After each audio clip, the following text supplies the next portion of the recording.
this is the stable. Who are you? My name is Jean-Marc Johannes. I'm a skateboarder, grew up in Athlone, Cape Town, and born and bred South African. So before the show, you were telling me that you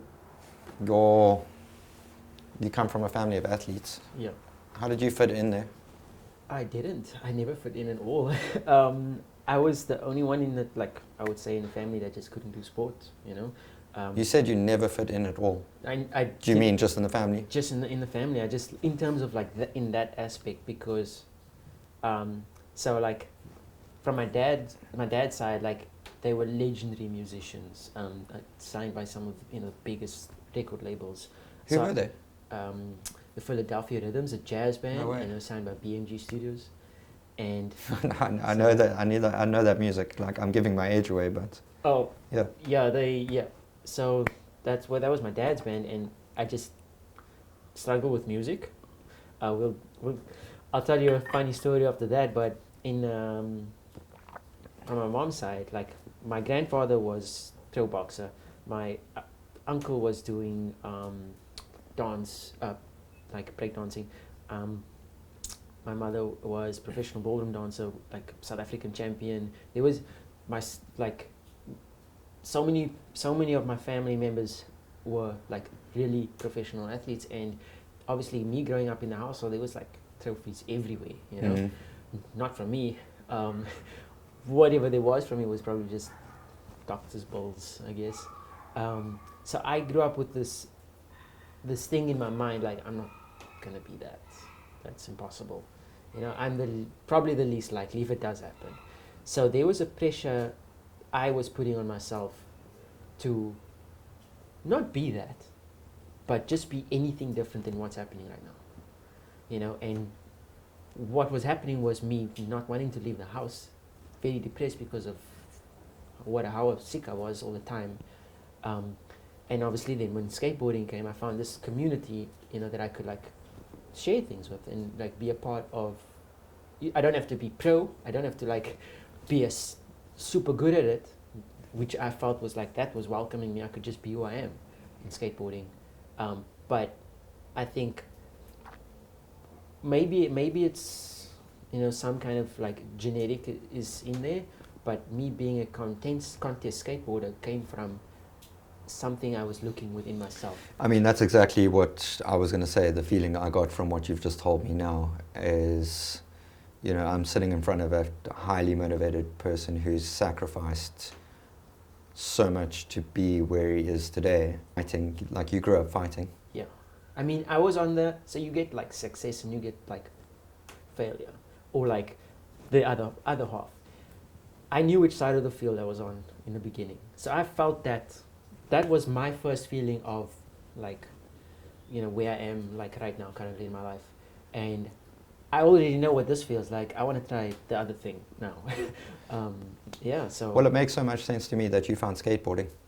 Yeah. You know what I mean? Because amongst your family of athletes and stuff like that, you were the outcast. Definitely. And what made this story interesting was the day I asked for a board, my dad tells me, just go look in the garage. There's a board there. What? Okay. Go to the garage. It was old plastic fish board.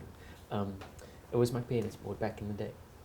So they didn't take up skateboarding like a profession, but they were kind of. They were supporting you without even knowing it. Yes, they were supportive that I took something, which maybe in their minds made them smile. When they were doing it, so they knew it would make me happy. They obviously saw skateboarders in their time do their thing. They knew of skaters like Edo Bong, these guys. Implemented that motivation to them. Boards left in the garage. Obviously, I come in and go okay, I suck at everything else. Can I try something? And then that happened. What has happened in my life in terms of contests and what a lot of people don't know. I think 2015 was it. Well, you've just mentioned contests. Yeah. Did you show us your tattoo?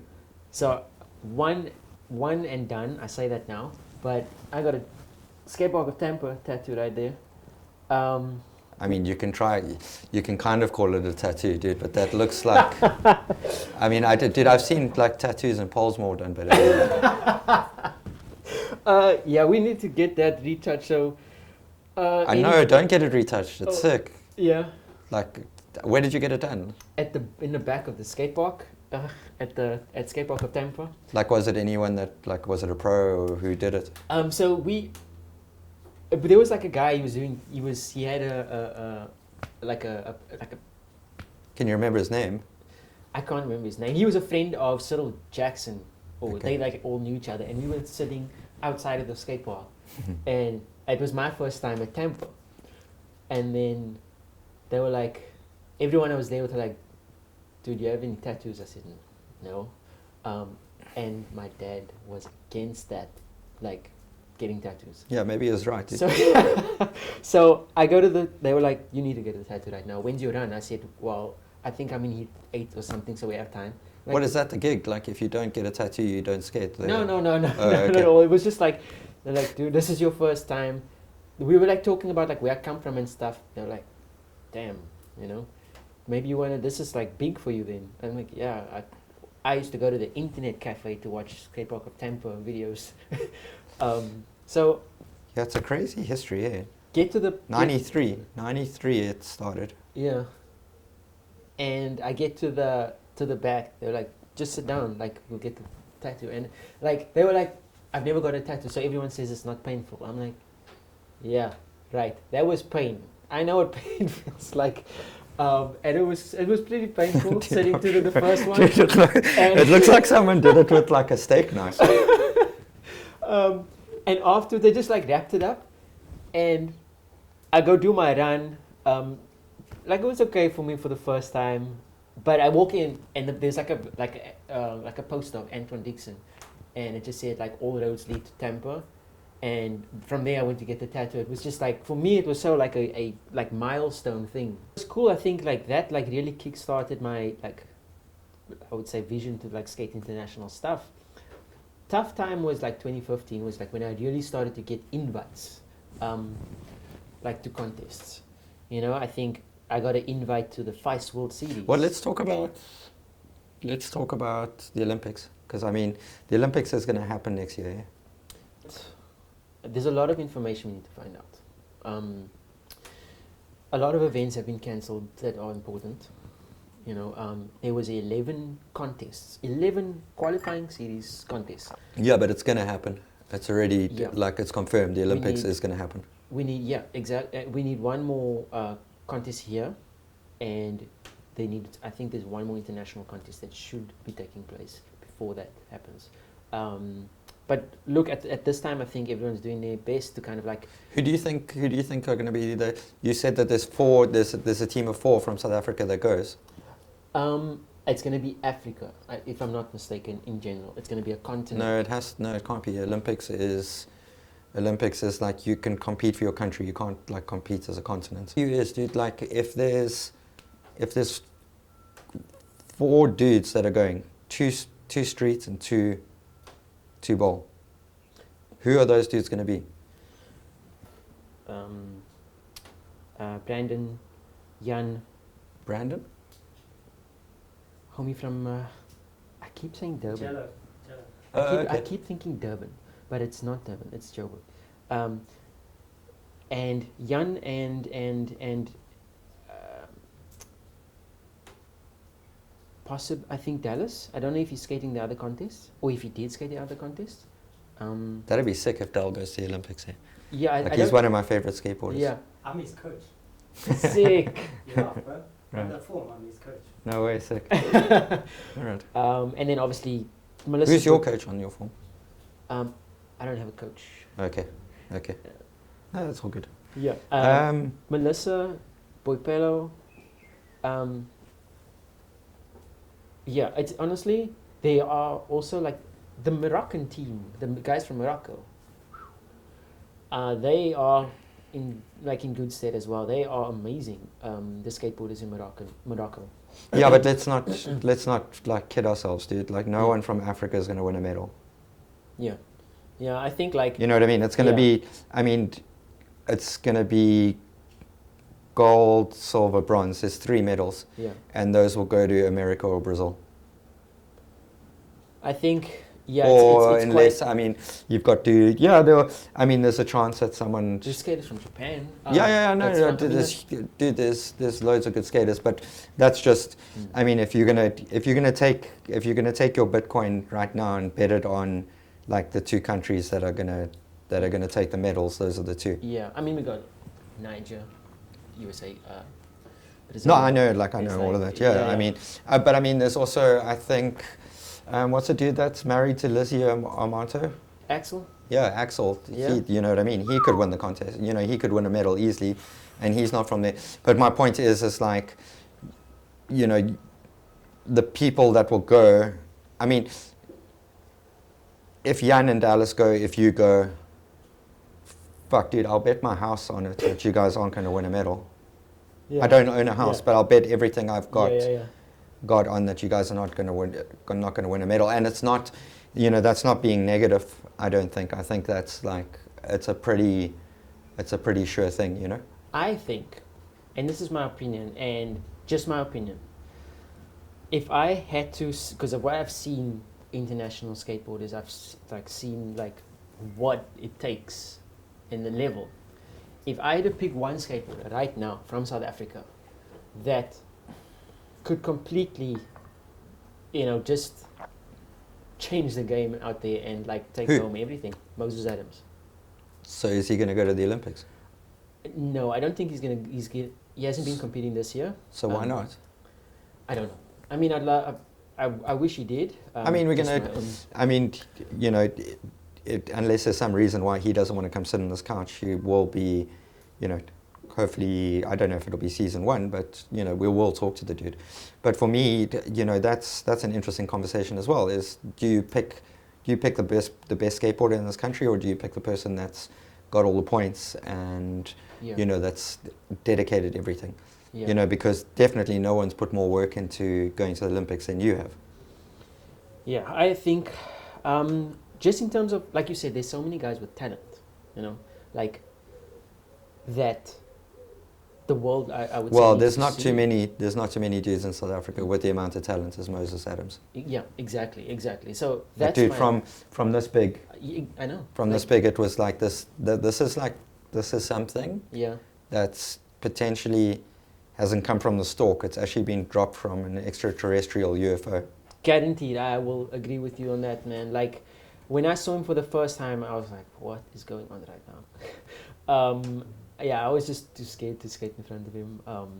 But we like good friends now. So, and I always look to him as like a mentor. Like, you know, even not skating, we can talk for like hours. You know, I'll just. Aside from skateboarding, what kind of shit will you guys talk about?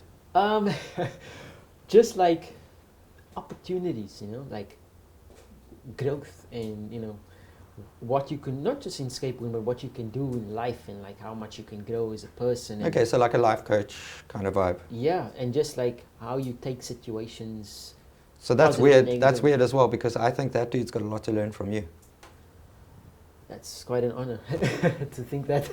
Well, I mean, we're having the conversation. Yeah. Like, that's one of the best skateboarders in this country, okay? And we've just agreed that if he went to the Olympics, and you're 100% right, dude, that's probably Jan obviously will skate a different division,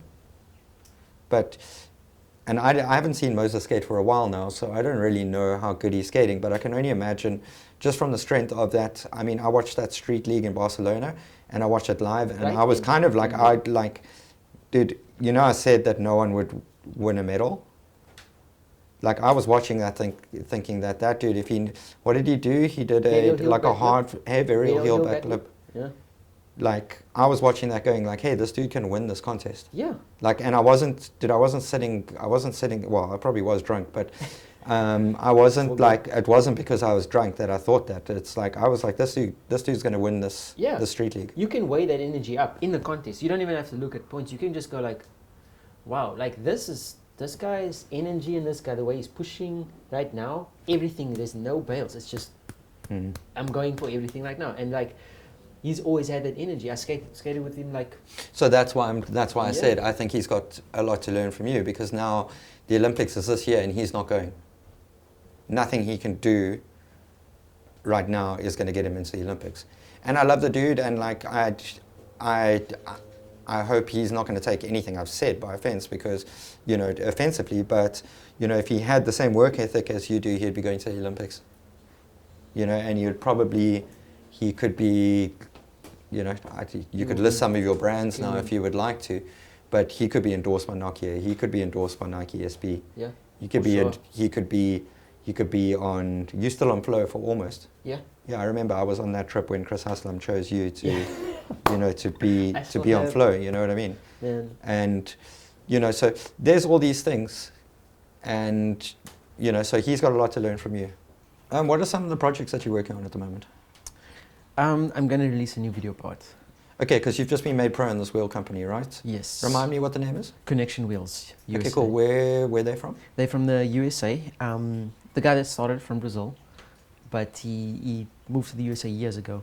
And a lot of pros have come through this ranks, a lot of amazing skateboarders, and some of the Yeah, my it favorite sounds super cool, like a good opportunity. How did you meet this dude? He actually saw me at a contest, and I went to it was in 2014 Paris World Cup skateboarding, far and high, and I knew one of the other guys that was part of the company, and we were just like hanging out a lot. Okay, And cool. I met the guy. And he So it's saw a me full, skate. like the birth of it is full bros. Yeah, You met the dudes, you guys got on, and yeah. After so like 6 years later, 7 years later, he's turned you pro on the wheel company. To be honest, it hasn't hit me yet. I think, yeah, turning pro is like something you go for sure.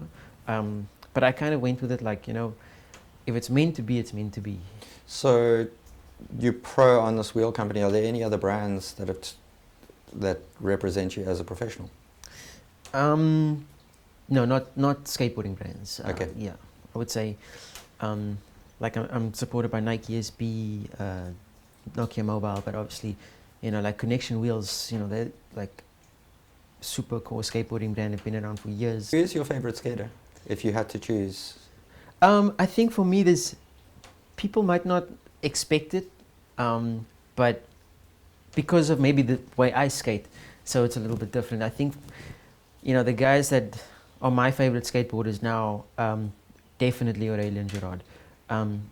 One of the favorite styles that I think, best styles I've ever seen in skateboarding, Antonio De Rao, one of the Nike SB riders, Clay Craner. I mean, Mason Silver. Jan is definitely like one of my favorite skateboarders that I've ever seen. You know, whether he skates street or park, it's just that like there's just like this natural talent thing that I see, and it's super inspiring. Like you get on the board, like don't need to like warm up or anything, and it just like Yeah, the guy's good. yeah, it's just crazy, you know. So I was super nervous, not for the contest, but to skate bowl, to skate transition in front of like the best guys ever. And this was like the first time I did that. So I kept the run going. I mean, look, the best thing that I would probably do right now Is there any footage? Is there any footage from the bowl, like the bowl contest? There were filmers. Okay, cool. I didn't check up if there was any footage, but I'm actually filming a little bit of a bowl, not a part, but just a Something bit like of Insta clips and shit. just a bit of an edit. Oh, cool. A lot of people have asked me when they see me skate, they're like, "Bro, just film clips. This is like pretty decent, you know." So Yeah. I'm like, Because I mean, they're but- like, dude, you don't want to be judged on a contest run either. yeah, You know what I mean? Yeah. Unless you skate like Jan or, you know, like Pedro Barros or something like that in a bowl, like you Yeah. don't really want, like, how many people are good enough that you can watch them on a 90-second run and everything they do is good? So yeah, exactly. yeah, I'm super hyped to see your part. I'm gonna put it out there. It's not gonna be. I mean, I don't expect to be like good or like the expectations is pretty low. So I mean, if you have fun for myself, if you have fun and you're doing it for yourself, then Yeah. do it. Like, I want to see it. Oh, thanks, man. I'm just gonna like, whatever I'm thinking. Again, it's just me being creative, and going like, I just want to film it and see what it looks like played back. Okay, and then like for the contest, like I've always thought, like if you're not going to win the contest, what's the point of entering? Like why would you have entered that bowl contest knowing that, like we all knew that Johannes was going to win that unless he, I don't know, broken a bone. Yeah, confidence. I knew that I've worked, on my bowl skating a lot, and it was the first time I actually put it to the test, really. Mm-hmm. It wasn't for, like, I knew I could do tricks, but it wasn't for me to see if I could land the tricks. It was to see the confidence. So it was more you like putting yourself out of your comfort zone? Yeah. Okay. Definitely. And I always look for that. For me, I really don't like to stay, even with tricks, I hate it. Doing the same thing, or even skating the same obstacle, the same ledge, the same box. And it was the same thing again. I started skating bowl, like on my own, and I thought I want to get out my comfort zone and just see where I stand. Really, if I can skate with a bunch of guys. The same analogy with guys that will jump down big stuff and guys that won't. Yeah. You go skate. You want to do it, but you need to like go out there with these guys and get that confidence, get that My advice to you is don't do it. You've been skating for 15 years. Yeah. 20 years. Yeah. You're 30. You're gonna jump down shit and you're gonna cut your career short. Like your knees aren't gonna last. Yeah. Like so, and I mean you do such rad shit on ledges. You know? You can skate a slappy curb now and put a full part out skating a slappy curb. Yeah. I struggle with slappies. Yeah, me too. But I mean, it's, you know what I mean. In terms of impact on your knees, it's kind of the way forward. Yeah. And there's other stuff that like you say, you're skating transition now as well. So that's also low impact on your knees. So that's amazing, dude. To be pushing yourself out of your comfort zone and have the bravery to put yourself into that situation where, you know what I mean. Again, like skateboarders are like a bunch of judgmental dudes. Yeah. You know what I mean. Yeah. As much as like we'd all like to think we don't judge, but dude, when I walk down the road, if I see someone that doesn't skate, I'm kind of like, shame, poor dude. Yeah, I think like for me, and what I'm thankful for, really, I've only been jumping down bigger stuff now, only because of the training that I've been putting in outside of skateboarding. I feel almost, a lot of skateboarders, when I go skate big stuff, I'm just saying like, a lot of them say like, oh, after they jump down some stuff, like they won't skate for like a couple days. Like I will skate like the stairs right now and go back 3 and 4 days after that to get the same thing. But I won't feel that impact on my knees or like lower back or anything like that. It's only because of how much I've had to push myself in training to get physically, I would say, fit for skateboarding, to kind of keep up, because of it started with me being sick, and I was not just unfit, I just didn't want to do anything. It seems like it's put you in good stead, eh? Like if you're going through a battle like that as a kid, you know what I mean, your first experience has been like struggle. Yeah. You know what I mean? Like, so it does kind of put you in good stead when things in your life start going really well. So, yeah, I mean, I had to start doing physical training when I was about 13, 14, and I haven't stopped ever since. A lot of intense physical training. Is that because from the asthma that you had, like you're a small strength. dude? Yeah, I needed to build strength, definitely in my lungs, firstly. What it did do was, make sure that I obviously can't, unless I push further past my capability, and it was work like I have never experienced in my life. What did it involve? A lot of training, a lot of endurance training. There's been so much adjustment to diet. I feel like that was the most difficult out of everything. What endurance training are you doing, dude? Like, are you like spinning or? Dunning. Did you get your spandex on and like? No. Okay. I a lot of endurance training, and just running was the most important. definitely to build, breathing strength in that. And it was a difficult road. Like, I mean, Have your knees suffered from the running? no, I didn't suffer from the running because after every session, even to this day, I would say 3 or 4 times a week, I would see a physio, and I would use infrared therapy after the intense running. So I would run for, let's say, so I'm not a marathon runner, that's a different story. I would run for like, now 5 kilometers, like under 4 minutes, 3 minutes. And I was never there, I would struggle with running for like 5 minutes and I'd be done. But it was a building process, and what they told me in the beginning, they said, look, you're gonna struggle, but long term, just be mentally strong to know that long term, it's gonna pay off, definitely. And look, there was truth to that. I can go back to the guy right now and go, thank you for putting me through that, There was days I would just break into tears. I couldn't do it anymore. But now, like, run 5... Hey, you're welcome to cry now if you want to. All the crying and the pain is done. All of that is done. I've been broken and, like, put myself back together more than once. So it's like, now it's like, I know what I need to do. Run, I'll skate for like 8 hours non-stop, and then next day skate again. It really is like what you put in afterwards, really. This has been amazing, man. Thank you. Like when we initially started talking about getting you, when the initial invitation went out, it was, my motivation behind it was to get to know you, and I've got like a lot of a better idea of who you are.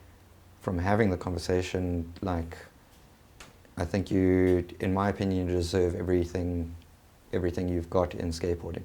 All the brands that endorse you, everything. Because from what I've heard, you have sacrificed a fuckload to get to where you are. Yeah. So thanks a lot for your time, dude, and... Man, thank you for this opportunity, definitely. Cool. It's, like you said, there's been a lot of sacrifice, a lot of pain, but like, to be sitting here today and talking to you as a legend, it's like, I'm so thankful for that, and, the opportunity to be able to talk to you and, to the skateboarding community, people that have supported me since I was a kid, who has ever seen me in Athlone from there till now, thank you for kind of just believing. I think at the end of the day, that was the one thing I was holding on to, and I think that's the kind of thing I want to just, implement it to everybody else, regardless of what you go through. Just believe. So thank you so much, man. Thank you. Cheers. Thank you.